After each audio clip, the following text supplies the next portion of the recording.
Welcome back to the third lesson segment on the different type of muscle contractions. So the first muscle contraction we talked about was the isometric contraction. That's where we tightened the muscle, but the joint actually didn't move. And then we discussed the concentric contraction, and that's where we actually shortened the muscle, or I call it the lifting portion of an exercise.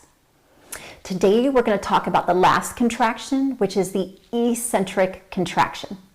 So eccentric contractions are where the muscles elongate under a force, but I like to think of this more of the slowing down or a controlled lowering of a movement.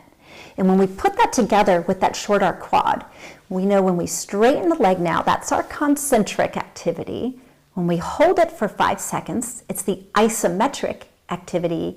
And then we control slowly the lowering of the leg, and that's the eccentric activity. So why are eccentric activities good?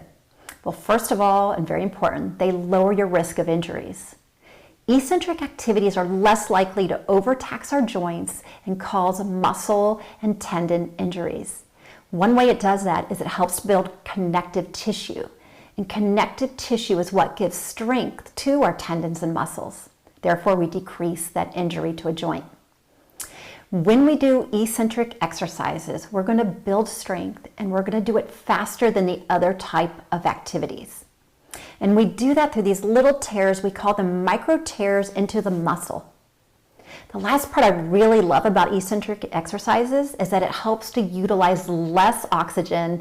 Therefore, we'll be able to have less energy expenditure.